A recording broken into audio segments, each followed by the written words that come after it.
Muy bien, buenos días. Pues hoy vamos a tratar del tema la música como lenguaje.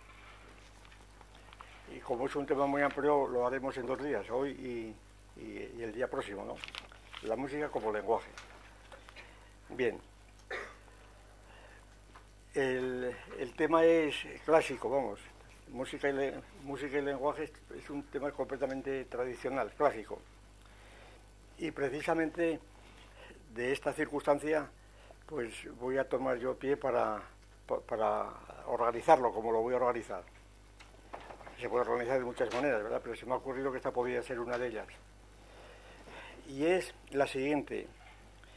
El planteamiento tradicional, vamos a decirlo así, o común, es tomar música y lenguaje como si fueran 2 bloques dados, música y lenguaje, que se mantienen entre sí, al parecer, relaciones, y no mantienen relaciones.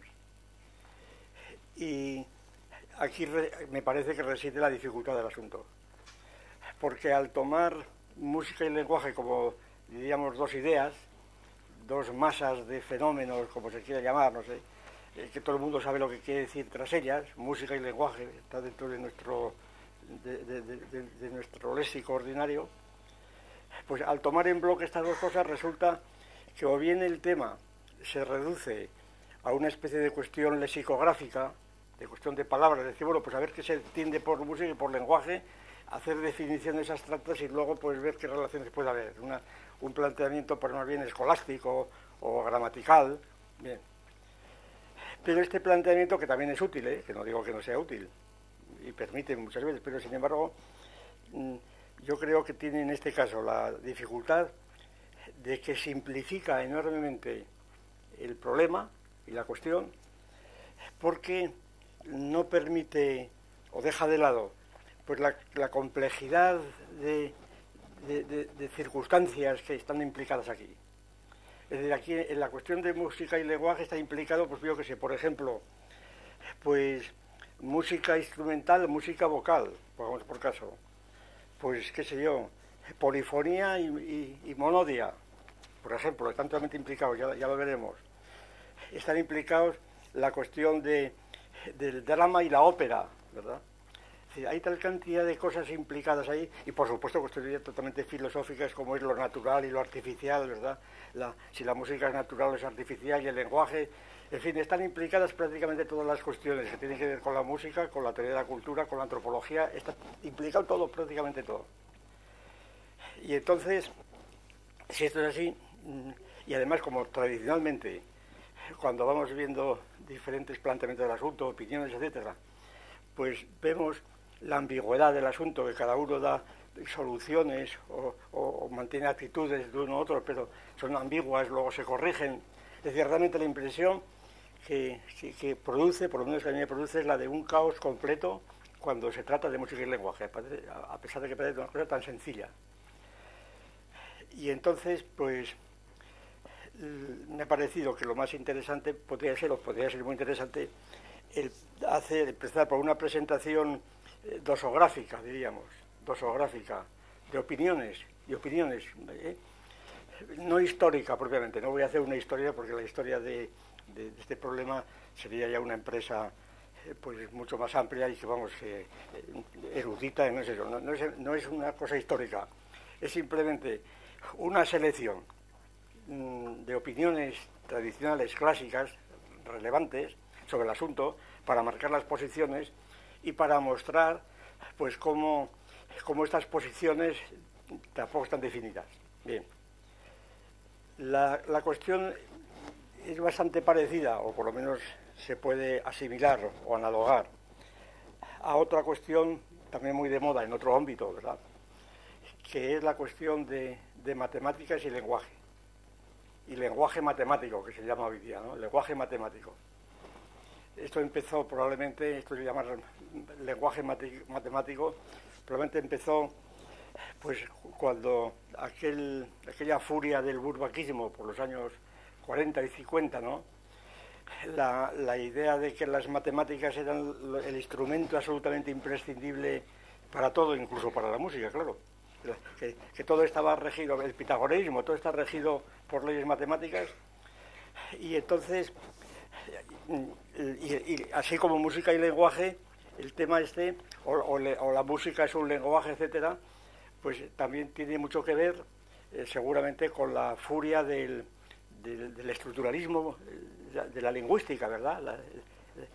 A partir del estructuralismo todo es el lenguaje. Claro, uno de estos es el lenguaje matemático. Y lo del lenguaje matemático es una cosa muy, muy curiosa, porque incluso los planes de estudio se llaman lenguaje matemático. Esto empezó hace años en España, por lo menos, que yo recuerde, estaba yo en Salamanca por los años 60, sí, y ya empezado a abrir una asignatura llamada lenguaje matemático.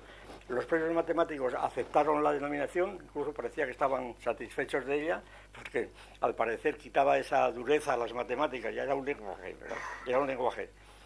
Y luego además daba una interpretación inmediatamente de para qué servían las matemáticas. Es decir, si lo que todo el mundo, bueno, yo si voy a ser abogado o lo que fuera, ¿para qué quiero estudiar matemáticas? Y si voy a ser químico, ¿para qué quiero estudiar matemáticas? Ahí daban ya una teoría. No es que las matemáticas es un lenguaje para hablar de todas las cosas, por lo menos en el plano científico. Y sin embargo, la afirmación de que las matemáticas son un lenguaje es absolutamente injustificada, ahora no hay por dónde agarrarlo. No tiene, a mi juicio no tiene menor sentido, es una pura metáfora, que claro, cuando el matemático está hablando, pero eso no tiene nada que ver, ¿verdad?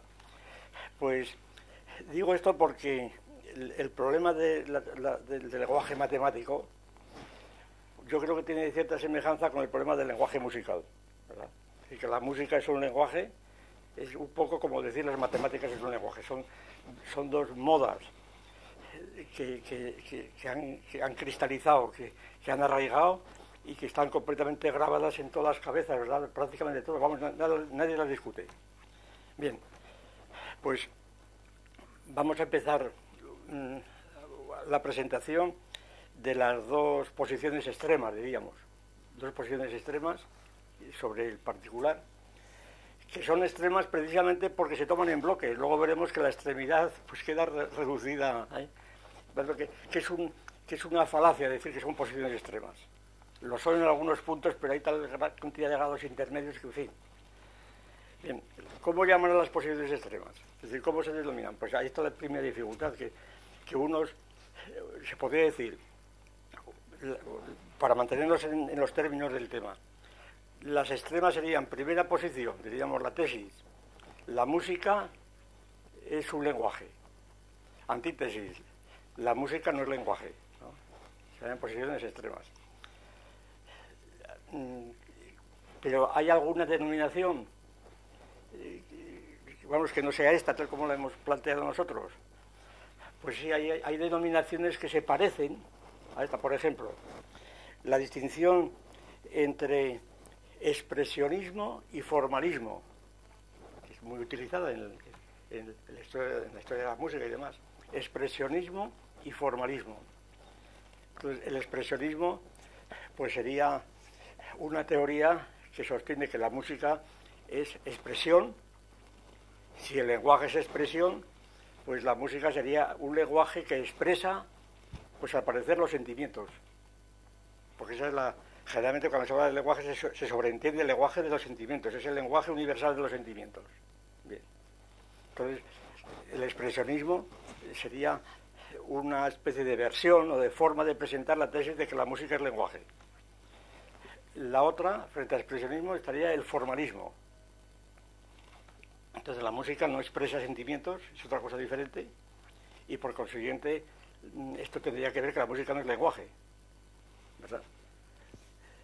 Otra terminología, que viene a ser de Meyer, ¿verdad?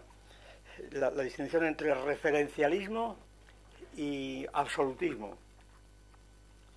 Es decir, la música absoluta y la música referencial. Es decir, la música tendría referencias y entonces sería algo parecido al lenguaje. Tendría referencias que tendrían que ver con el lenguaje, como el lenguaje también las tiene. Y el absolutismo, pues la música es absoluta, pura, es inmanente, no tiene que conocer nada fuera de ella. Ahora, ¿qué es fuera de ella? qué es lo que está, es la ambigüedad, qué es lo que está fuera de ella, ¿verdad? Ese es el asunto. Que todas las cuestiones están completamente implicadas y no están definidas y es muy difícil definirlas. Bueno, vamos a editar unos cuantos ejemplos. La música es lenguaje.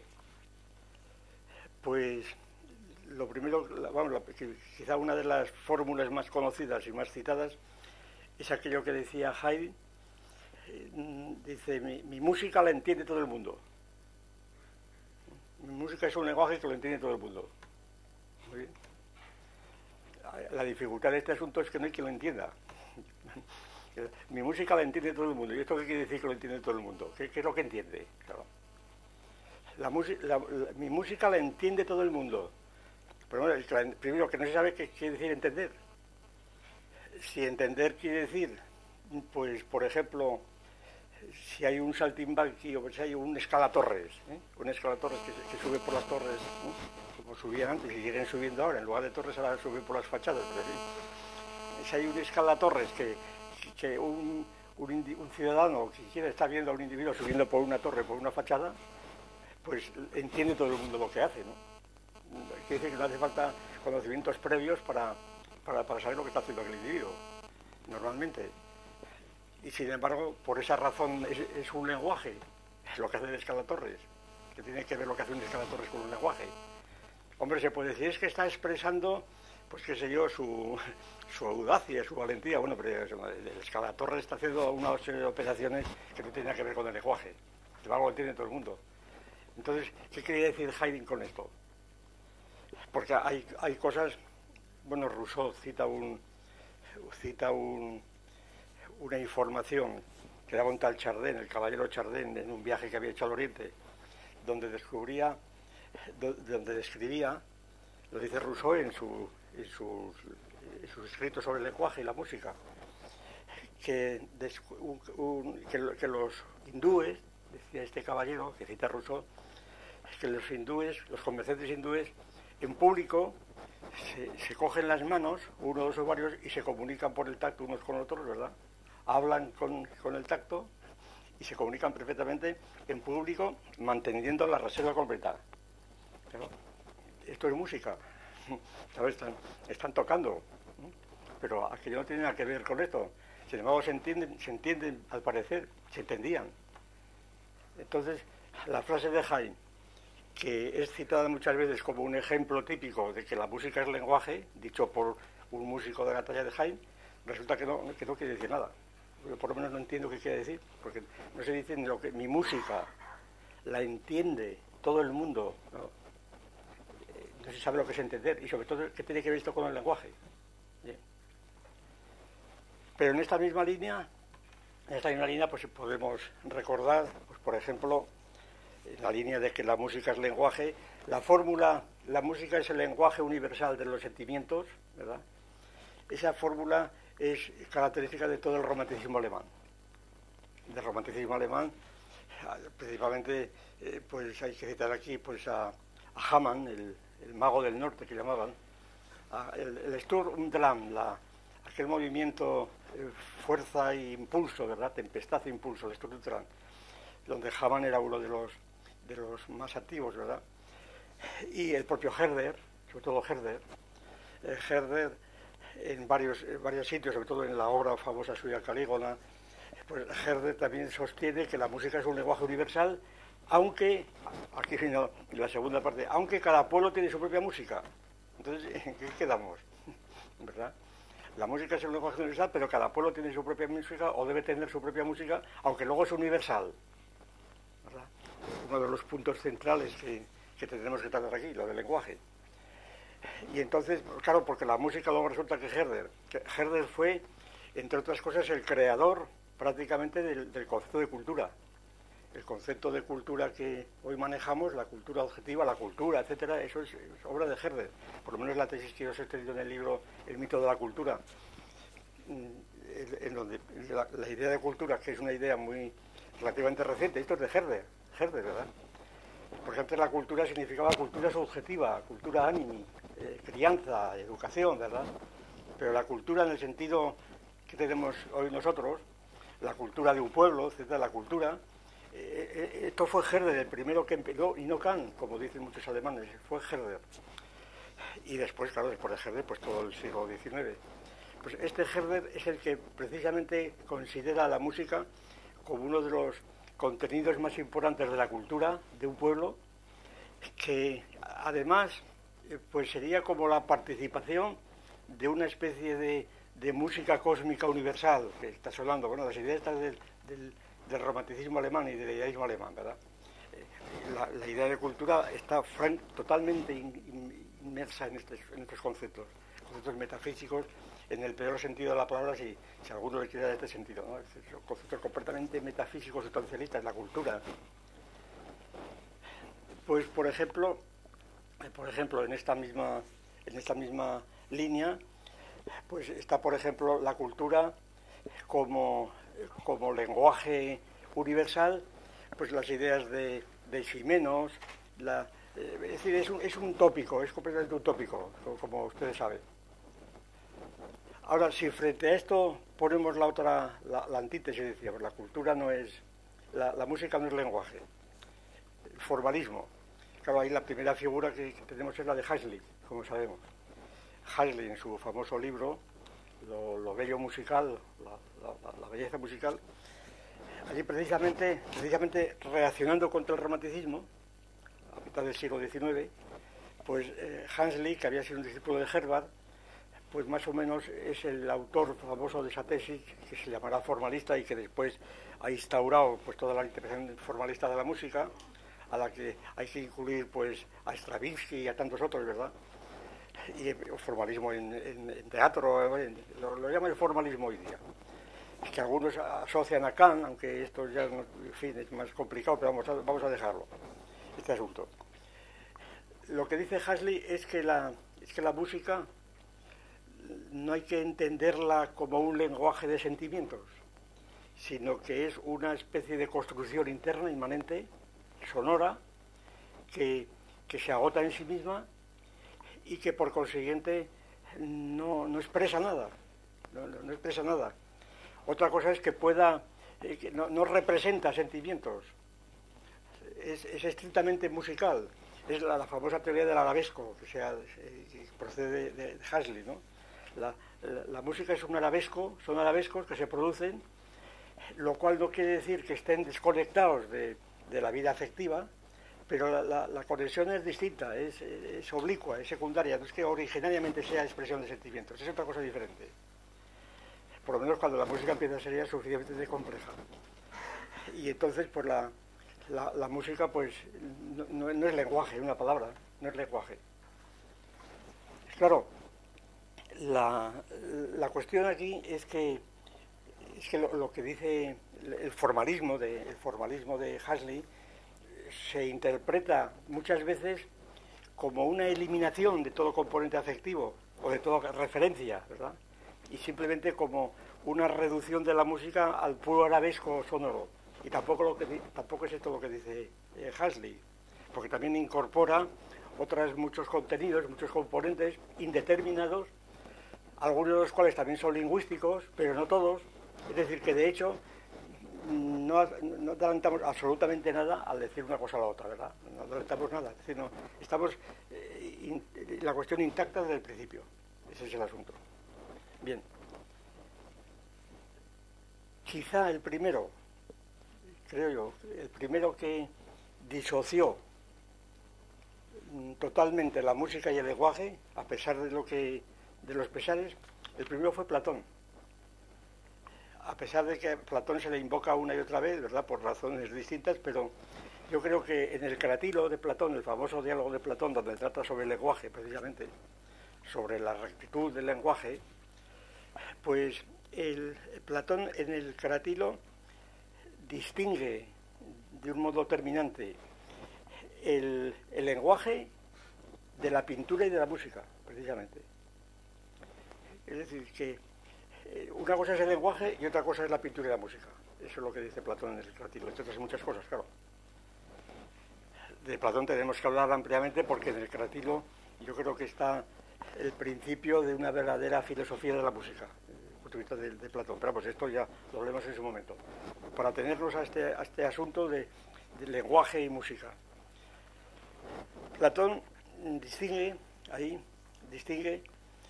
pues la imitación de la realidad, por ejemplo, la onomatopeya, decimos, por ejemplo, poner como ejemplo la imitación que se puede hacer de los perros o de los gallos, ¿verdad? Mediante lenguaje, que es imitación, pero esto no es lenguaje, según él, es imitación.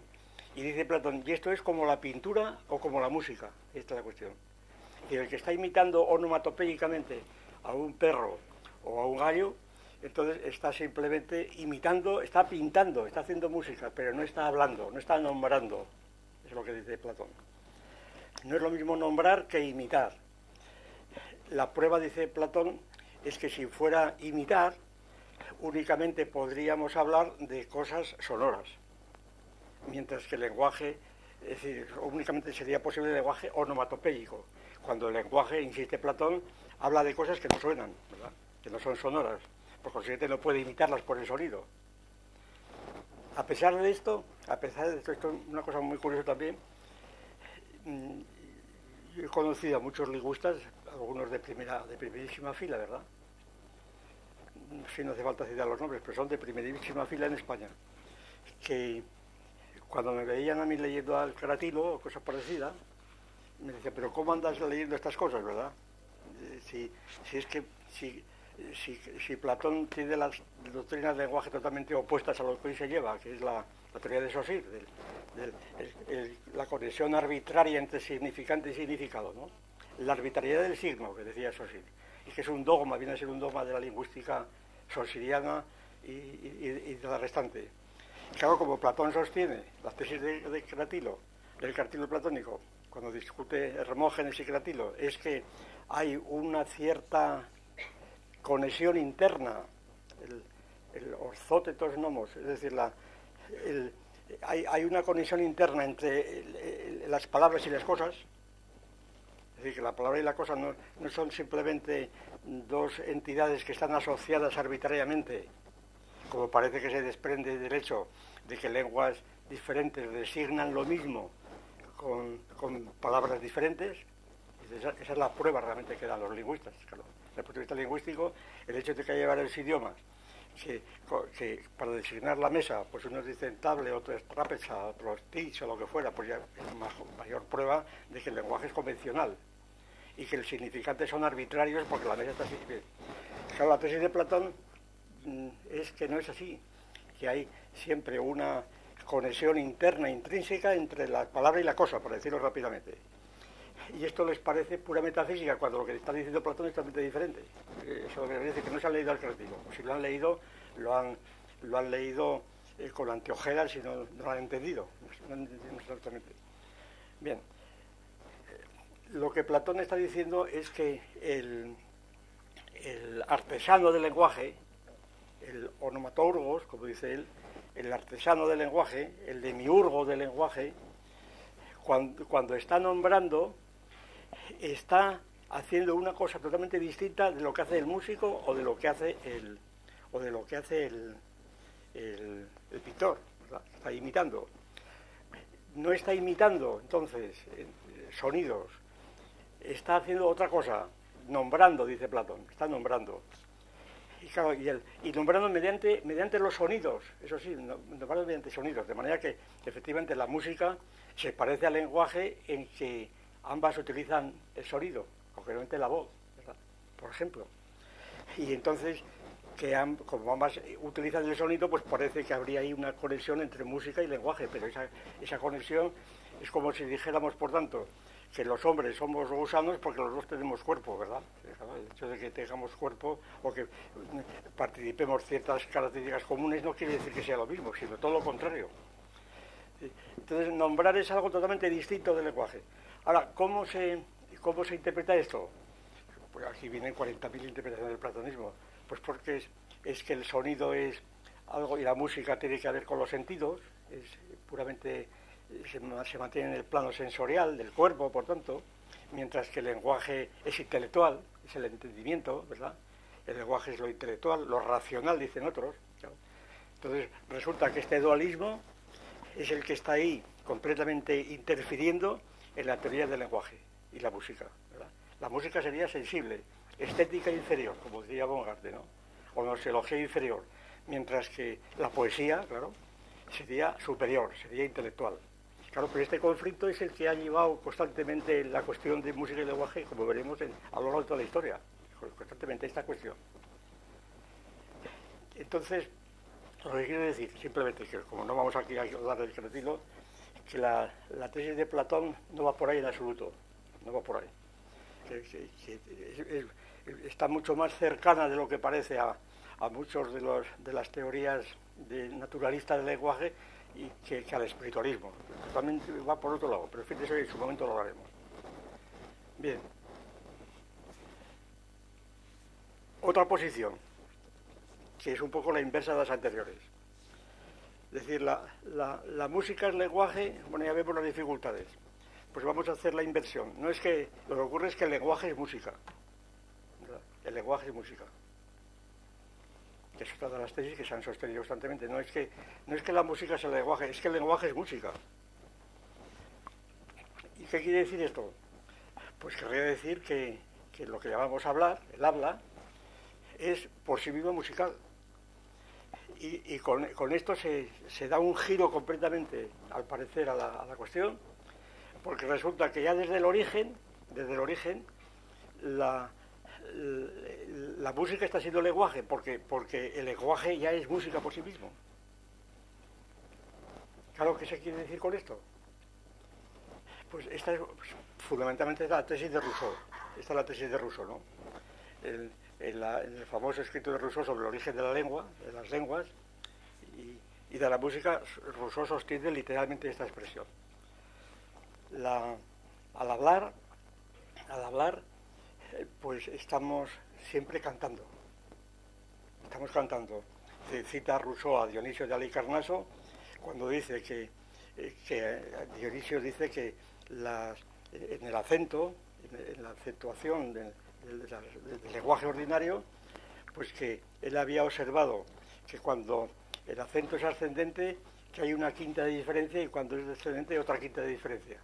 Entonces que ahí se recorre allí prácticamente toda la escala, y por lo tanto que al estar hablando estamos cantando, de algún modo. Y que hay idiomas más cantarines que otros, etcétera. Los mediterráneos serían más cantarines que el italiano, por ejemplo, más que los alemanes, los nórdicos y demás, ¿verdad? De esa teoría, pues ya se acuerdan, me parece que el trimestre pasado citamos a Mazzini, por ejemplo, cuando reivindicaba la música italiana como música nacional, que expresaba mucho mejor. Es decir, ahí están influyendo completamente estas ideas generales, totalmente generales. Que lo natural es hablar. El hablar es un acto individual, el habla, la pagol de eso sí, ¿no? Es un acto individual. Pero fíjense qué consecuencia tiene esto. Por tanto, que el hablar, lo natural es la monodia. Es hablar uno solo. Y por tanto, de aquí se deduce inmediatamente que la polifonía es artificial. Porque sería, y además antinatural. Y además la polifonía sería un arte bárbaro. Porque la polifonía sería algo así como hablar todos a la vez, ¿verdad? Están todos hablando a la vez. Y entonces esto va contra la esencia de la música, ¿sabes? Natural. Y entonces habría que inmediatamente atajar el vicio polifónico, que habría sido una de las corrupciones del lenguaje y de la música.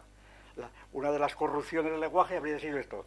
Y así, el encarecimiento que hace de la música griega, ¿no? La música griega, un concepto mitológico que viene desde Rousseau hasta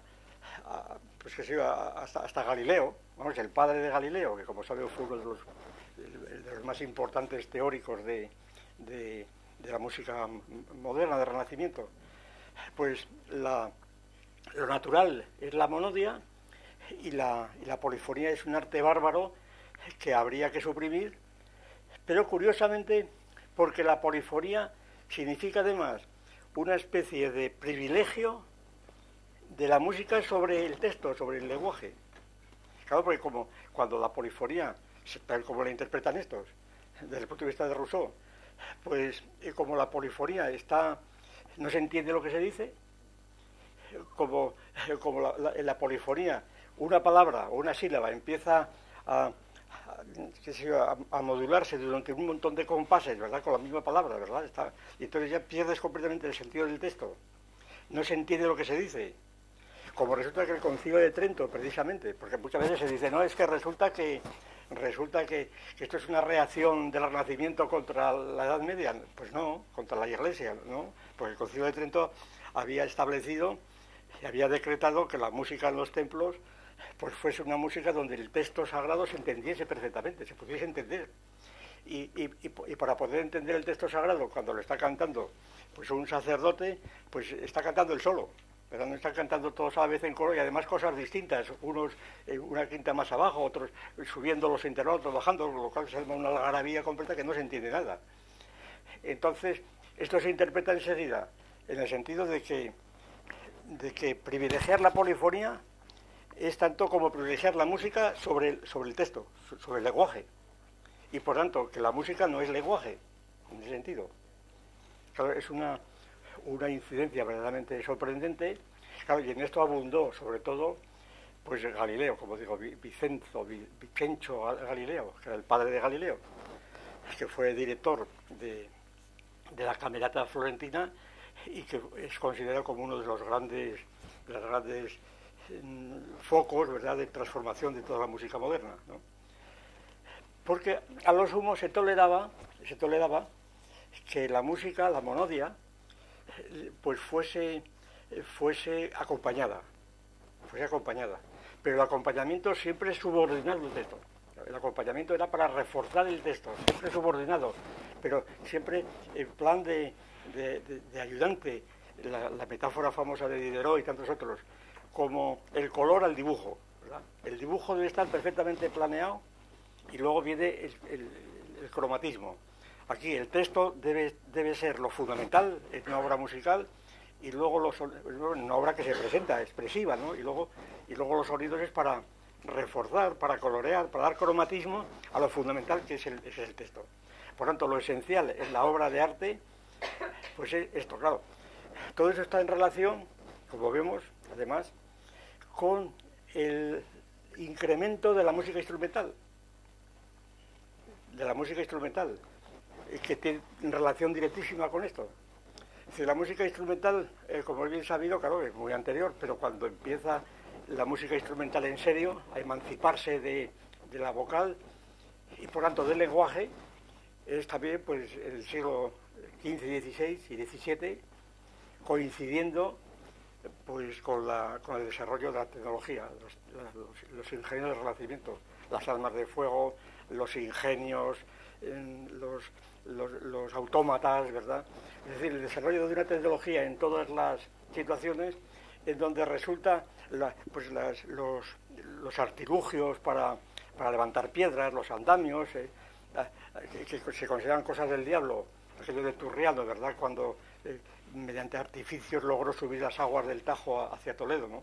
Entonces, aquellos artilugios parecían artificiales, no naturales, e incluso se discutía si era legítimo, si no iba contra las leyes de la naturaleza y de Dios, ¿verdad? Cómo subir el agua hacia arriba, ¿verdad? Eso era lo que todavía hoy se dice, operarse uno, cuando se operan de la nariz, cómo corregir lo que ha hecho Dios, ¿verdad? Parece que la naturaleza es un valor superior al arte, mientras que aquí, en la época moderna, empieza a ser vista por la práctica, es que las cosas que se hacen con arte y con artificio suelen ser muy superiores a la naturaleza, muy superiores. Por ejemplo, las armas de fuego, pues cuando se descubren, ejercen unos efectos militares mucho más eficaces que un combate a puñetazos, ¿verdad?, que es lo natural. Entonces, las armas de fuego y la naturaleza en general alcanza mucho más que el arte, mucho más que la naturaleza. Aplicado esto a la música con instrumentos parece que puede llegar mucho más de la música vocal. Pero claro, la música con instrumentos ya no habla. La música vocal está hablando, y además la música instrumental ya supone generalmente pues una orquesta o polifonía, y así se va desarrollando. Entonces el problema de la música y del lenguaje ahí se plantea como un conflicto entre la música vocal y la música instrumental. Tengo aquí, antes de que se me olvide, una versión española de este asunto, que es la teoría de Antonio Eximeno, Origen y reglas de la música. Es muy curioso, porque esto es un jesuita, como saben, bueno, que luego se salió y demás. Estuvo en Italia, el libro está publicado en Italia en el primer lugar, un libro muy famoso de Origen y reglas de la música, donde Eximeno, voy a leer un parrafito, que más o menos está en esta línea, por eso lo he traído.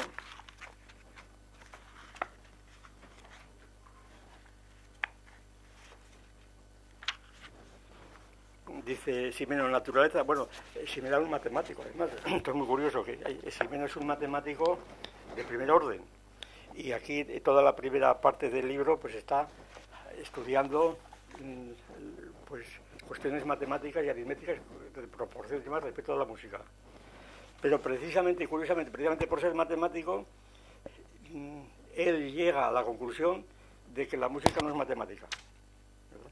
Y que si, por ejemplo, por las reglas de los franceses, ¿verdad?, él va en contra, aunque él sea a Rousseau, sin embargo está en contra de Rameau y toda la teoría musical clásica francesa de la música, según la cual la armonía es lo primero y la melodía son simplemente desarrollos de la armonía.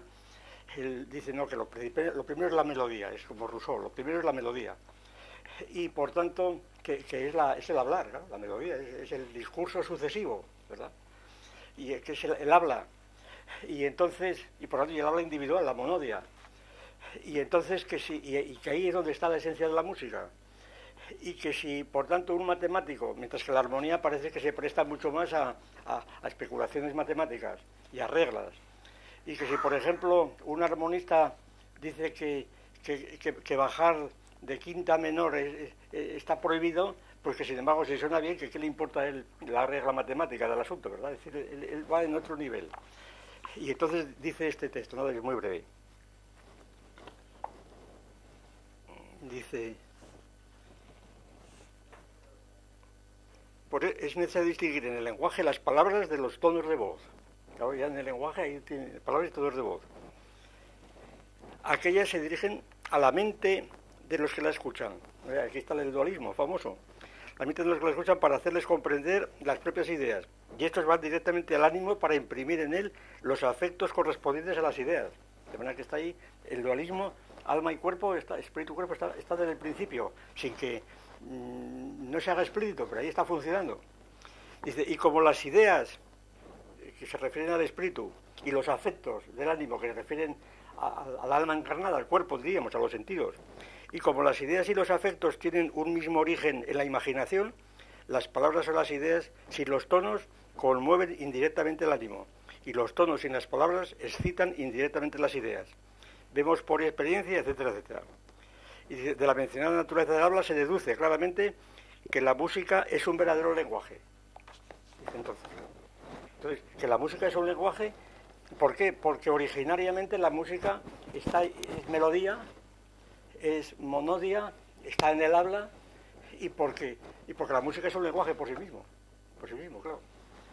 Claro, de manera que ahí las ideas están implicadas con una confusión completa, ¿verdad? Pero al mismo tiempo real, no gratuita. Es decir, el habla es melodía, es la tesis de Rousseau, vamos, fundamental, de donde sale una reforma de la ópera totalmente, ¿verdad?, inmediatamente.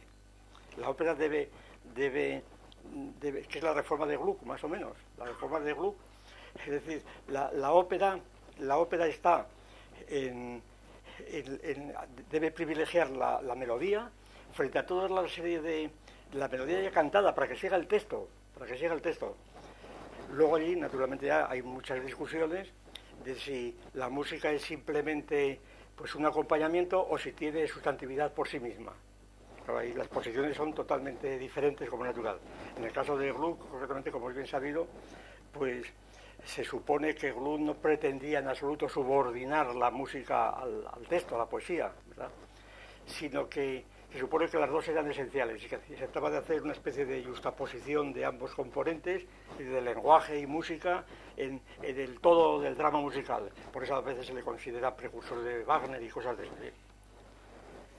Entonces, por una parte, la la música, según esto, es melodía. Y en la melodía, y es habla. Ahora, ¿qué tiene que ver esto con...? Y por lo tanto es lenguaje, es fundamentalmente lenguaje. Y lo demás no es arte, lo demás es arte. Todos los adornos que se pongan son cosas superficiales, banales, bien. Entonces, ¿qué se está aquí diciendo? Pues yo creo que no se está diciendo absolutamente nada, más que una serie de asociaciones confusas, de cosas implicadas, intricadas, y no se dice absolutamente nada.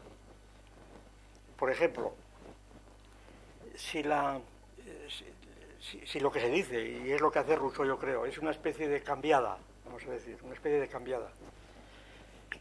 Para transformar el problema de lenguaje y música, transformar el lenguaje, de la relación de lenguaje y música, a un supuesto origen de la humanidad, del hombre primitivo, en donde él habla el haya musical, ¿verdad?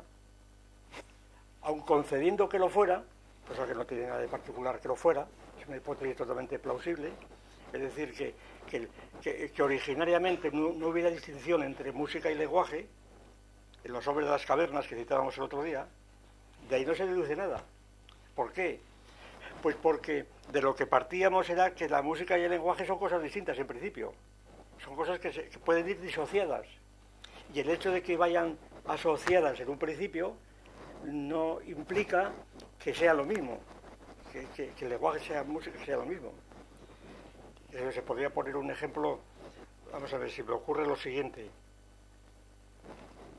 El hecho de que en general los niños, pues la primera vez que tienen el concepto de padre o de madre sean de sus padres y sus madres concretos, es una observación que hace Aristóteles, por cierto. Dice Aristóteles, los niños llaman padre a todos los varones y llaman madre a todas las mujeres, ¿verdad? Dice, claro, como han conocido primero a su padre y a su madre, pues extienden el nombre de los demás. De este hecho, supuesto que sea verdad, pues no se deduce que madre y mujer sea lo mismo, o que padre y hombre sea lo mismo, padre y varón. Es decir, no se deduce. Es decir, pueden haber ido confundidos o justapuestos en una fase primaria o luego posterior, pero de hecho son cosas distintas. ¿Por qué? Porque de hecho se han disociado. Y cuando han llegado a sus realidades, cuando se han disociado precisamente. Es decir, cuando empezamos a llamar música a la música y no lenguaje, y discurso al discurso y no música, pues es porque están disociados. Y eso es y esto introduce un punto de vista histórico esencial que naturalmente no se puede olvidar. Es decir, que de donde inferimos inmediatamente el tratamiento de la cuestión música y lenguaje como si fueran dos esencias eternas, están en un léxico, ¿verdad? Y que tienen relaciones que pueden tenerlas de subordinación o que pueden ir justapuestas o subordinadas, eso no aclara las relaciones en absoluto.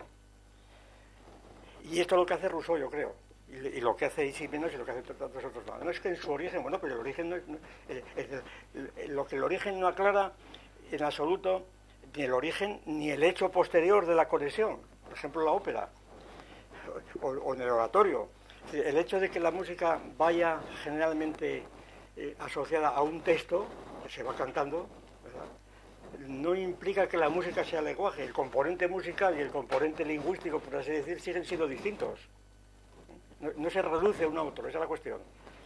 Y con esto estoy subrayando la dificultad de este asunto, porque generalmente la lectura de Rousseau o de quienes sostienen esto, pues parece definitiva. No, ya Rousseau y los antropólogos, Lévi-Strauss, exponiendo a Rousseau, etcétera, han demostrado que la música y el lenguaje son lo mismo. Lo que van a demostrar.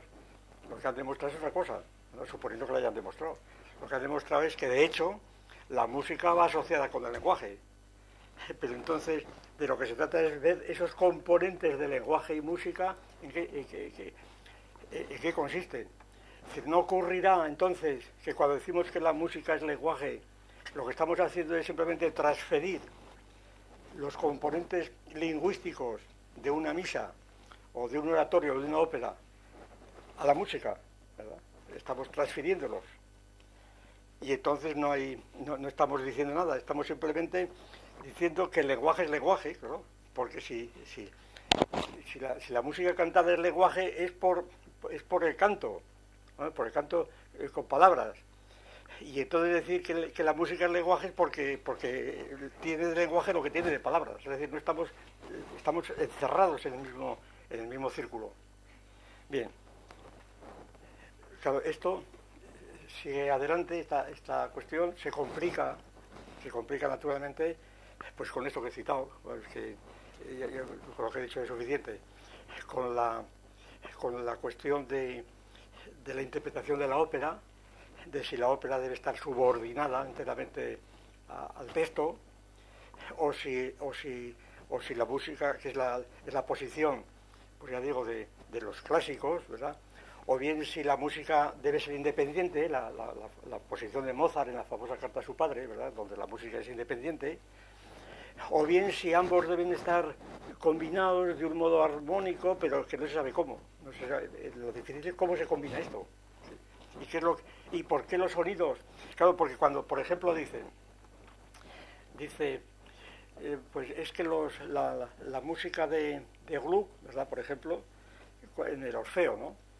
Cuando está Orfeo, pues está la orquesta, está pues sonando, ¿verdad?, de un modo agitado, etcétera, pues está expresando la tristeza de Orfeo al perder a Eurídice. Sí, pero lo mismo puede significar otra cosa, ¿verdad?, porque simplemente la música lo que expresa son sugiere agitaciones muy vagas que se pueden interpretar de una manera u otra según el texto que le pones. Es decir, que ella no dice absolutamente nada. Y entonces el problema central, yo creo, es este. ¿Realmente estamos diciendo algo cuando decimos que la música es un lenguaje? Y todavía más cuando decimos que es el lenguaje de los sentimientos. Claro, ¿de qué sentimientos?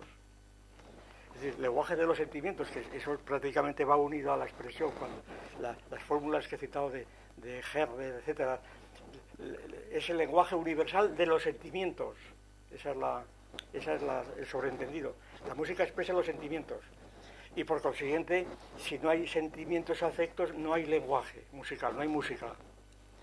Y esa distinción tan famosa entre la interpretación mecánica de un intérprete, ¿verdad?, que está como una máquina, como una pianola, está interpretando nota sobre nota o nota tras nota, en lugar de, se dice la expresión, de tocar con sentimiento. Eso es, tocar con sentimiento, ¿verdad?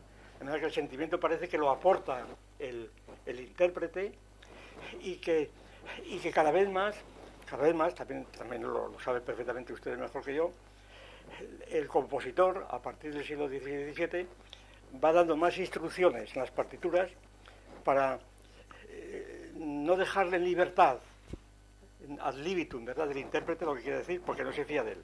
Es decir, porque el intérprete, cuando empieza a complementar ad libitum, pues adornos o lo que fuera, o variaciones, etcétera, pues puede desvirtuar completamente el sentido que el compositor quiso dar a su partitura. Y entonces cada vez van estrechando más esas libertades para indicarle enteramente lo que tiene que hacer, pero siempre con el sentimiento. Claro, y el sentimiento ya no se puede, al parecer, no se puede poner en la partitura. El sentimiento tiene que estar por parte del intérprete. ¿Y cómo lo adquiere el intérprete? Pues por ejemplo, por las condiciones que tenga él, lo que fue.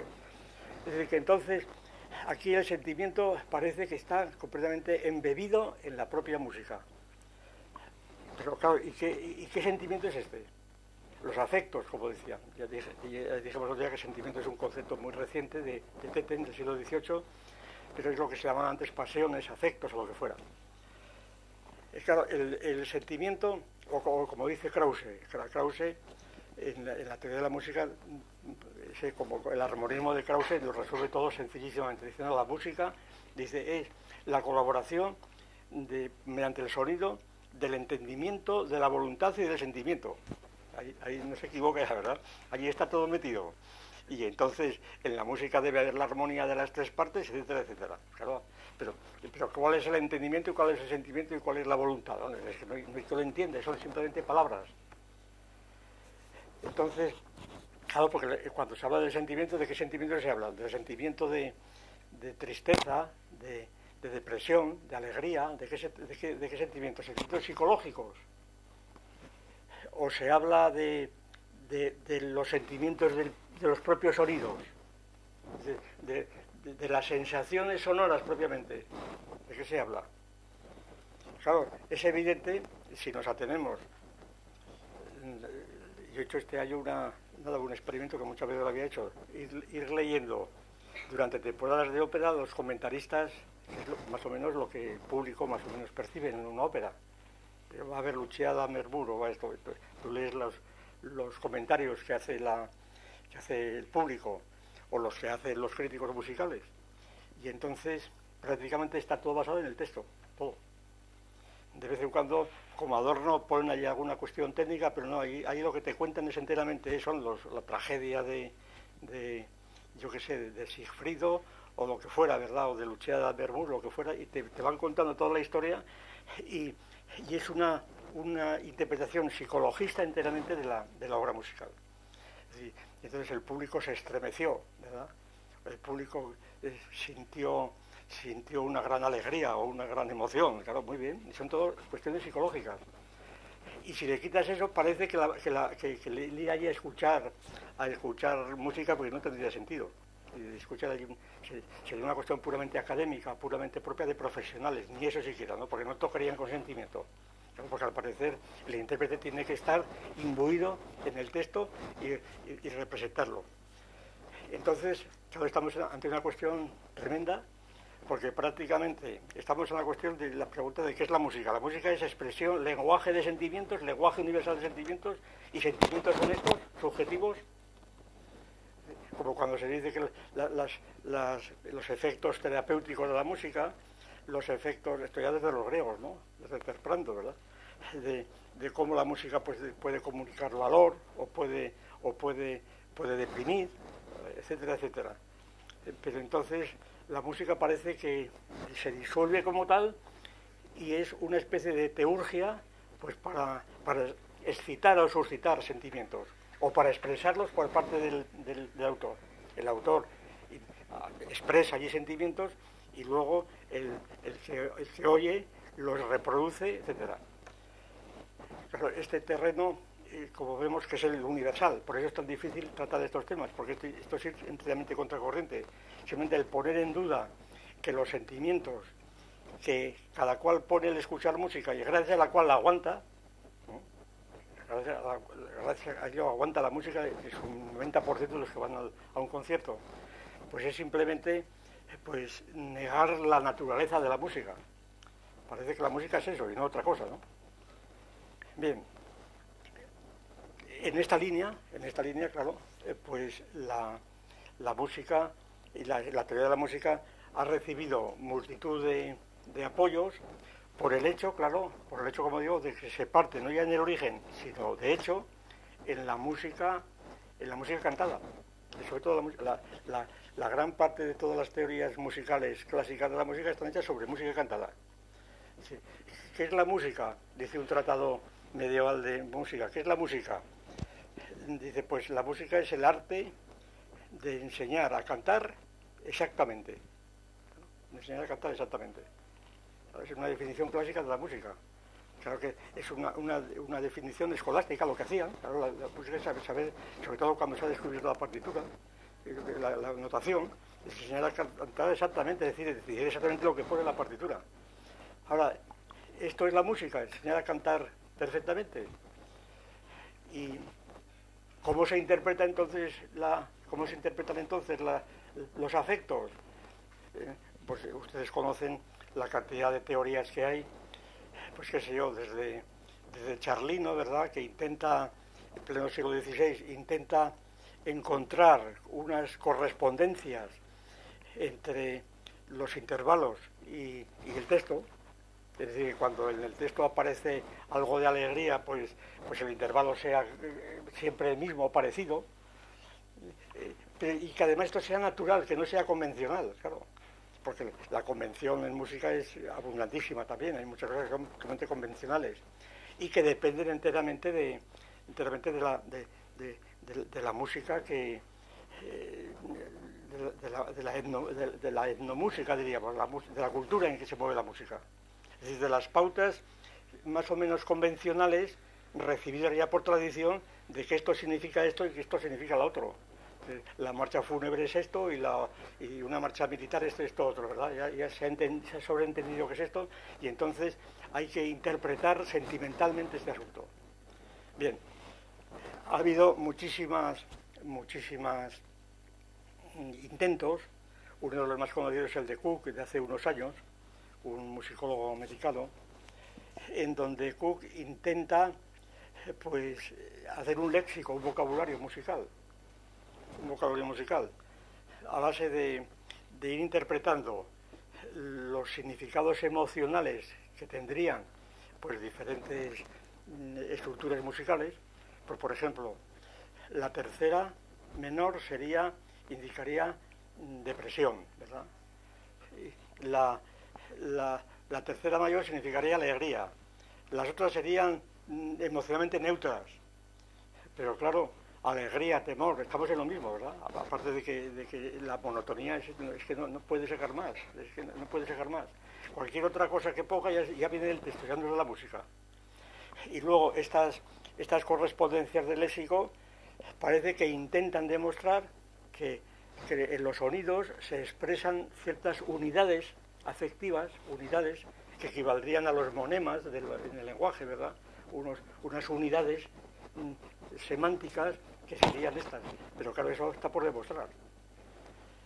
Es decir, la realidad yo creo que se puede recibir, se puede exponer de este modo.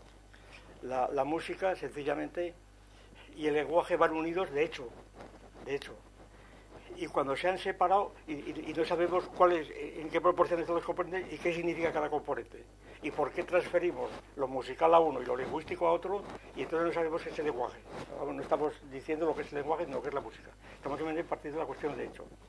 Y esta cuestión de hecho es aquella en la que se fundan realmente todas las especulaciones.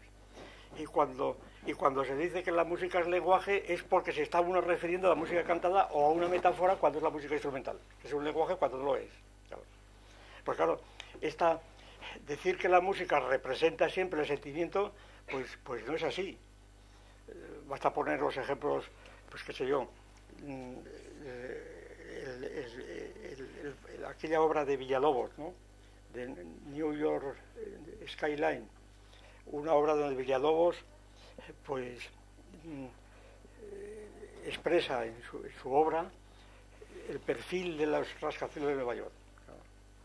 Claro, la cosa no puede ser más elemental. Bueno, o aquella obra de Satie de tres pedazos, tres morceaux, tres fragmentos en forma de pera, ¿no? Que por lo visto lo escribió Satie porque Debussy le había dicho que aquella obra de Satie que no tenía forma. Digo, pues vas a verlo. Ahora escribe una forma en forma de pera. Entonces la forma de pera, pero sobre todo la forma del Skyline de Villalobos, claro, ¿eso qué es? Pues es simplemente una especie de imitación analógica a base de subidas, de ascensos y descensos más o menos pronunciados según va viendo los rascacielos de Nueva York, pero que alguien que no diga lo que es el rascacielos no sabe lo que es aquello. Es decir, no lo puede interpretar, aquello no es un lenguaje. No es decir, ¿qué bien expresa la obra de Villalobos el perfil nocturno de Nueva York? No lo expresa nada. Simplemente es una imitación para entendidos. Recuerda aquello del pintor aquel del Quijote, ¿no? Que debajo del gallo tenía que poner esto es gallo, ¿verdad? Porque si no se veía lo que había pintado. Es decir, que esto es el perfil de Nueva York, si no lo ponen no sabe lo que es. Claro, y la forma de pena es cosa decir. De manera que entonces, pero sin embargo allí no hay sentimientos en principio. Allí hay una voluntad de representar mediante la música cosas que no son sentimientos. ¿Cómo se representa un sentimiento? ¿Qué quiere decir representar un sentimiento mediante la música? Esa es la cuestión. Bueno, hay otro canal, diríamos. Otro canal también muy interesante, bueno, fundamental, ¿eh? Voy a sacar aquí un resumen de la cuestión. Bien. Otro canal es el siguiente, que este no viene ya del análisis de las obras musicales, ¿verdad? De la práctica musical, sino más bien de la teoría musical. es decir, de los analistas de la música, de los analistas pues académicos de la música, en donde estos analistas se les ha ocurrido ya desde siempre aplicar al análisis musical las categorías de la gramática, del lenguaje. Entonces el lenguaje, pues la retórica y la gramática son las ciencias o disciplinas que tradicionalmente analizaban el lenguaje. Si la música es lenguaje, vamos a aplicar las categorías de lenguaje a la música. Y con esto, pues, haremos el análisis musical y además uno de los pocos análisis que se ha hecho. Bueno, yo he traído aquí dos casos muy conocidos. Uno de ellos es el análisis de un aria de Mattheson, 1739. Dice Mattheson, analizando un aria de una ópera, dice que un aria tiene una, dos, tres, cuatro, cinco, seis, 7 partes. Dice, primero, un exordium, es como un discurso, ¿verdad? Un exordium, ¿verdad?, que introduce la melodía. Una narratio, ¿verdad?, que esboza el discurso. El discurso, ¿eh? Claro, discurso sí, porque discurso es la metáfora de discurrir, el río que discurre. Entonces, claro, lo que decíamos antes, el aria y el habla discurren, son monodias que van discurriendo. O sea, un exordium, una narratio, una propositio, esto ya es más serio, ¿eh? Una proposición, en donde se establece el propósito del aria. Puede ser el tema central o lo que fuera. Una confirmatio, que refuerza la propositio. Una confutatio, que son las objeciones al tema y al propositio. Y luego una peroratio, que es el final. Claro, es cosa de decir, ¿verdad? Así queda analizada y si no hay... Si falta alguna parte, es que se le olvidó al compositor, pero tendría que ser esto. Bueno, el otro ejemplo está tomado de Koch, 1802, un teórico musical ligado a los círculos hegelianos y demás. Koch es uno de los que inició el concepto de música barroca, de la idea de música barroca, ¿no? Este concepto, bien. Pues el Koch parte también de la tesis fundamental de que la música es lenguaje. Claro, la música es lenguaje y la melodía es un habla con sonidos, un habla sonora. Esa es la melodía. Tonsprache es un habla con sonidos, un habla sonora. Bien.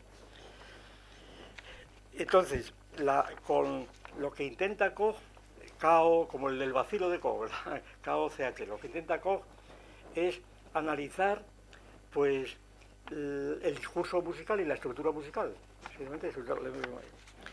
Y entonces lo que hace es este discurso fragmentarlo, claro, segmentarlo, la segmentación, que llaman los gramáticos también, segmentarlo en partes, y entonces los segmentos mínimos son las unidades mínimas, que suelen ser de un compás. Luego vienen unidades secundarias, que son 2 o 3 compases o 4 compases, hasta que se forma la frase. Se forma la frase musical, claro, la frase, un concepto totalmente lingüístico. Hay una frase musical, ¿verdad? Hay segmentos completos y incompletos. La frase, la proposición, Satz, un Satz de la proposición, una proposición, es decir, la música hace proposiciones, como si estuviera, pues qué sé yo, un dialéctico allí o hablando, un político, por ejemplo, un discurso, ¿verdad? Y luego las proposiciones, que hay unas de iniciales y otras de clausura, forman un periodo. Esto es muy interesante porque este periodo tiene sujeto y predicado.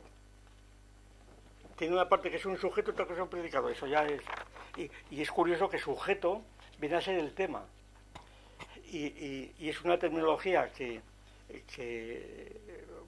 ustedes lo habrán visto mejor que yo he visto muchas veces, que me ha sorprendido hasta que me di cuenta que podía ser de Koch.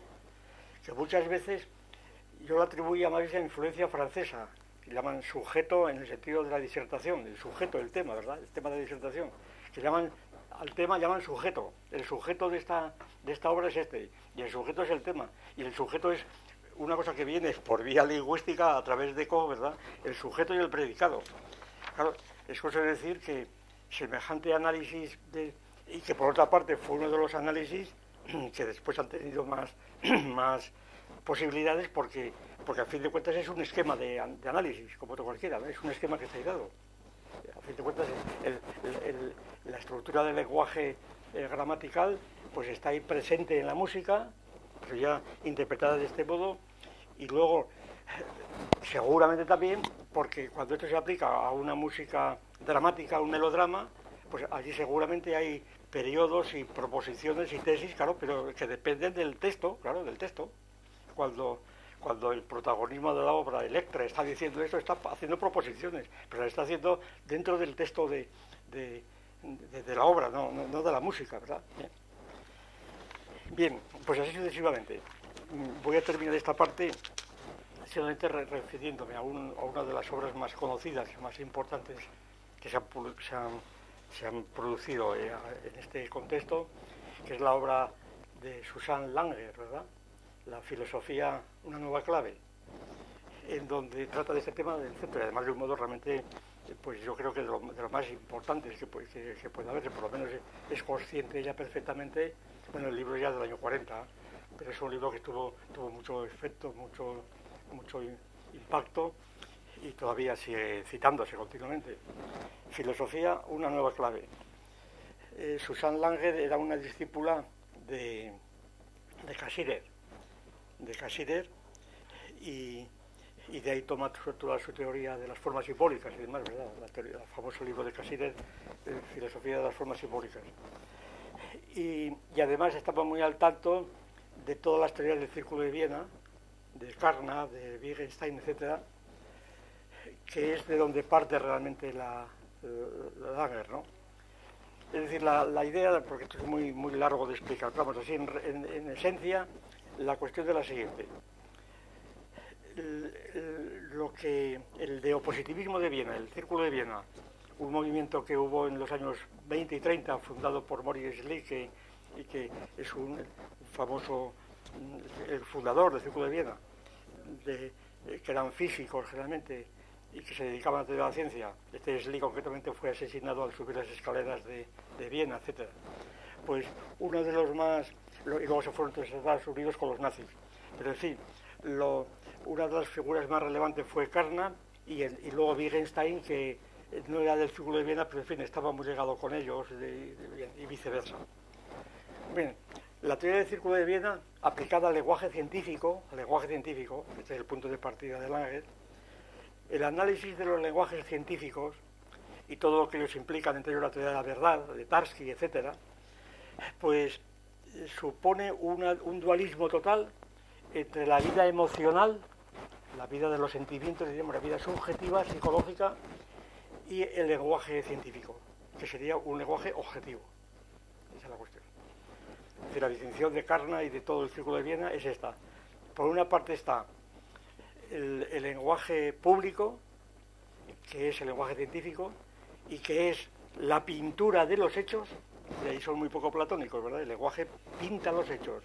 Es decir, el lenguaje es la reconstrucción del hecho, y esa reconstrucción, la palabra, o lo que sea, o el signo lingüístico, está en lugar del hecho, y las relaciones entre las palabras son las relaciones entre los hechos.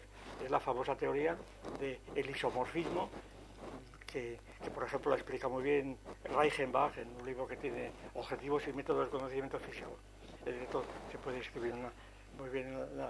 La ciencia, según esa teoría, no sería un conocimiento directo del mundo, sino más bien, mediante un lenguaje científico, se van estableciendo una serie de relaciones que luego son isomorfas a las relaciones con la realidad, pero no es que haya conocimiento directo. Es decir, la ciencia sería un lenguaje puramente simbólico, pero con referencias efectivas públicas, de carácter público. Frente a esto estaría lo inefable, lo que no se puede decir, lo indecible, ¿verdad? Y lo indecible es toda la vida psíquica de cada cual. Cada cual tiene, por eso no se puede escribir un diario privado, por ejemplo. El diario privado no puede ser nunca privado, porque si está escrito en un lenguaje que siempre es público, porque si no, no sería lenguaje. El lenguaje siempre es público. Y si alguien escribe un lenguaje, un diario privado, aunque sea en ortografía pues críptica, ¿verdad? Pues naturalmente el descifrador siempre le sacará lo que está escribiendo, si está escribiendo en alemán, en español o en francés, ¿verdad? Y se habla lo que ha dicho, porque el lenguaje es el ente público, es decir, no es algo que se lo invente, tesis platónica, ente platónica. Y cuando Platón en el Cratilo, cuando Hermógenes dice, pues yo llamo a mi esclavo como me da la gana, yo llamo las cosas como quiero, ¿verdad? Y por tanto, el autor del lenguaje es el que lo utiliza y él utiliza las palabras como quiere. Yo, por ejemplo, le cambio a mi esclavo el nombre cuando me parece. Claro, le responde Sócrates, o sea, Platón, ¿verdad? Pero no puedes hacer eso porque si tú le llamas cada vez de un nombre a tu esclavo, no sabrá que le llamas, y no te obedecerá. Entonces no será lenguaje lo que tú hablas. Es decir, para tú hablar en un lenguaje real, un lenguaje público, tiene que ser público. Bien, pues entonces el lenguaje público por excelencia, según el círculo, ese círculo es el lenguaje científico. Y entonces hay un mundo indecible, inefable, que es el mundo de los sentimientos. Y estos sentimientos no se pueden expresar más que de un modo, el modo material y formal de hablar que decía Carnot, etc. Sí, cuando está un niño llorando, el famoso ejemplo de Carnot, cuando está un niño llorando, yo no puedo absolutamente entender o pensar lo que está el niño sintiendo en aquel momento. Pues no estoy en su pellejo. Yo puedo tener la einfühlung, que decía Lips, ¿verdad? La empatía, pero ya no estoy escuchando lo que dice él o sintiendo, estoy proyectando lo que me parece a mí sobre él. Y lo que únicamente puedo yo describir es, pues niño, en el protocolo de descripción, ¿verdad? Pues el niño tal, pues hace tales alaridos, tales movimientos, saco fotografías, pero los sentimientos no, estoy describiendo puramente la parte exterior. Es decir, es el behaviorismo, una palabra, la psicología objetiva, hay el mismo método de la psicología objetiva que es el que siguió el Círculo de Viena. Entonces queda un mundo enteramente indecible, inefable, que no se puede expresar. Es la mosca en la botella famosa, aquel ejemplo, donde es una inmanencia absolutamente... En el refrán español, habría un refrán español que indica esto, que cada cual tiene su alma en su armario, ¿verdad? Su alma en su armario. O bien, aquella famosa frase de Schiller, el poeta, dice, a todos, es lo mismo, en el fondo lo de Schiller, la misma intuición, a todos pertenece lo que piensas científicamente, etc. A ti solo lo que sientes. Lo que tú sientes pertenece a cada cual, ¿verdad? El sentimiento es totalmente privado y el lenguaje es público y la ciencia es pública. Y entonces, ¿qué es la música? Aquí viene Susan Langer. Pues dice Susan Langer, bueno, pues entre las formas de atacar, vamos, de tratar este mundo indecible de lo subjetivo, sería la música el más importante. Y entonces la música sería no un lenguaje, más que metafóricamente, sí, pero sí sería una especie de, tampoco expresión de los sentimientos, pero sí tendría algún significado, alguna significación que no tendría por qué ser la significación propia de las ciencias. Tendría unos contenidos semánticos, ¿verdad? Querría decir algo, dice Langer al principio, luego resulta que dice que el músico no dice nada, ¿verdad? Vamos, al principio parece que quiere decir algo, y esto que dice que es, pues no se sabe lo que es, ¿verdad? Lo que dice que es que la música expresa algo, expresa unos sentimientos que tampoco es que los exprese, que los desvela, que los revela, que los manifiesta. Pero los manifiesta quién, el músico o el que escucha la obra, ¿verdad? Entonces que la música va revelando los sentimientos, los va revelando. Y entonces la música empieza a cobrar un giro que parece que tiene mucho que ver con el lenguaje inefable de los místicos, ¿verdad? De los místicos. Es decir, el que tiene la experiencia mística o religiosa de la divinidad, pues no puede decir lo que dice, es inefable, lo de San Juan de la Cruz, ¿verdad? No puedo decir lo que he sentido, pero ahí está. Y entonces esto lo que haría la música. Claro, la idea de la idea de estos sentimientos que están revelados es lo que no queda absolutamente clara. Claro, lo dice Susan Langer con toda claridad, dice, pretender aplicar a la música las categorías gramaticales de discurso, de verbo, de complemento, etcétera, etcétera, eso no tiene ningún sentido. No hay absolutamente nada posibilidad de aplicar a la música esto. No tiene ningún sentido.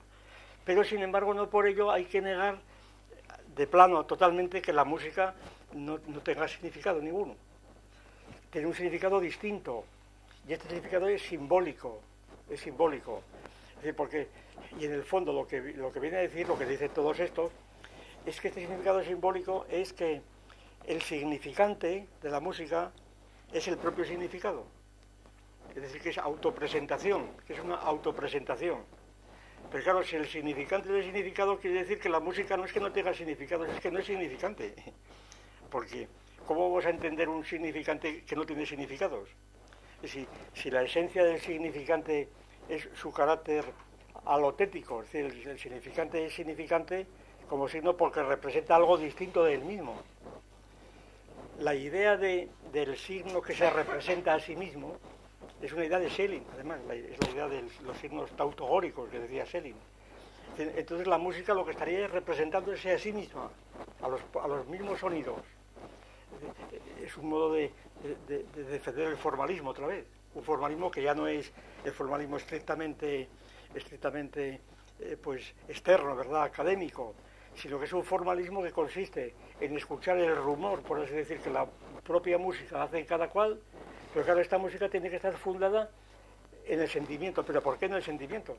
Aquí volvemos otra vez a las discusiones ya de la época de Rousseau, etcétera, en cuanto dicen que la música, el hecho de ser escuchada, no quiere decir que sea sensible, que sea cuestión de gnoseología inferior, puesto que los sonidos, sobre todo en la melodía y la armonía también, lo que se perciben son relaciones, y las percibe ya el propio cerebro, decimos hoy, ¿verdad? Es decir, lo que percibimos en la música no es un sonido, son relaciones entre sonidos. Si únicamente hubiera un sonido permanentemente y uniformemente sostenido, pues aquello no es música ni nada. Hace falta modulaciones, variaciones, y estas modulaciones ya no son sonido. Esa es la cuestión. Ya no son sonoras, esa es la idea central. Es decir, que así como poníamos el ejemplo el otro día, así como entre dos cuerpos, ¿verdad? Esto es un cuerpo, esto es un cuerpo. Las relaciones de distancia entre ellos ya no es un cuerpo. Y sin embargo, las relaciones de distancia entre cuerpos es una relación entre cuerpos, es corpórea, es material. La relación ya no es un cuerpo. Pues la relación entre sonidos no es un sonido. Es una relación entre sonidos. Y por tanto, y las relaciones entre sonidos ya no las capta los sentidos, decimos, sino el entendimiento. Claro, esto supone otra vez otra vuelta del revés al concepto de sensación, que queda también destrozado.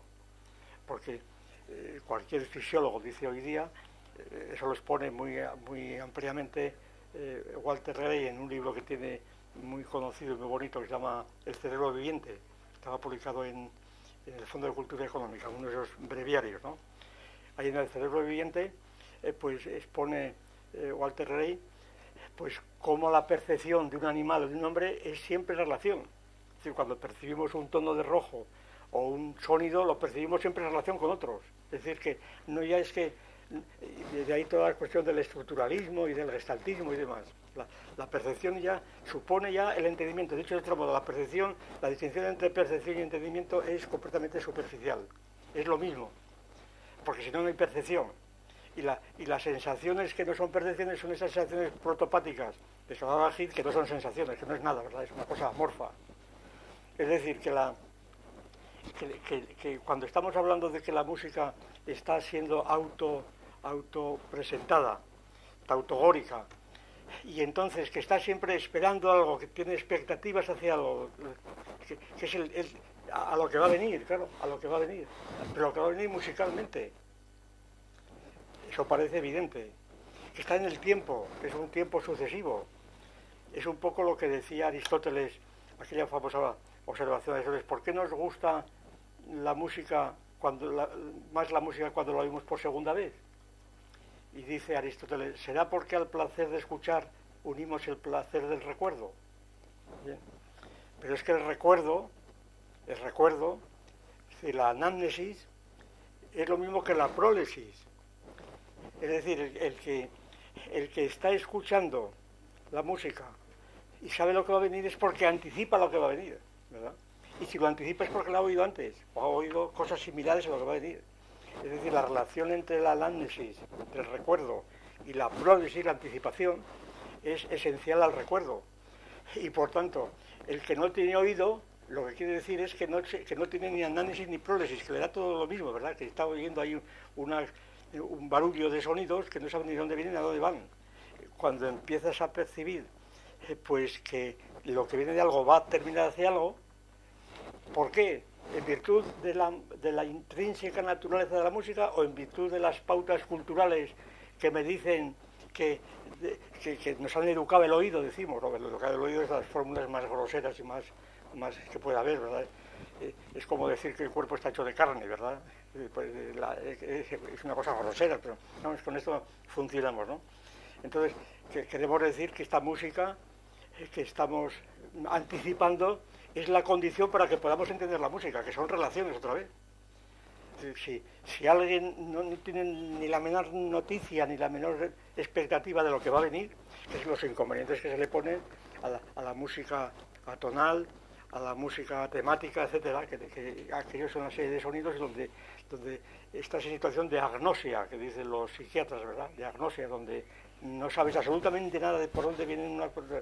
Hace falta, para poder organizar estructuras, pues que haya esta expectativa de lo que va a venir, que es siempre un recuerdo. Esa es la cuestión. Directo o indirecto. Y entonces, de aquí Susan Langer vincula este simbolismo de la música con el tiempo, y allí pues vincula la duración real de Bergson, la idea de Bergson de la durée réelle. La duración real, según Bergson, es la forma de sentir el tiempo, de vivir el tiempo, que es distinto del tiempo físico, del tiempo métrico, y que recuerda un poquitín, la duración real recuerda un poquitín aquella definición de Boecio de la eternidad, ¿no? Tota simul interminabilis vitae, tota simul perfecta possessio. La eternidad es la posesión íntegra de una vida interminable, simultánea. Es decir, que también recuerda pues aquello que se cuenta de Mozart también, que en un instante conocía toda la obra y no tenía impresión de que estaba antes o después, ¿no? De ahí aquella famosa anécdota de que copió aquella misa que estaba prohibida, porque pues, una vez que la escuchó la tenía presente íntegramente y naturalmente no tenía la impresión de que iba recordando paso a paso, sino que lo tenía toda presente.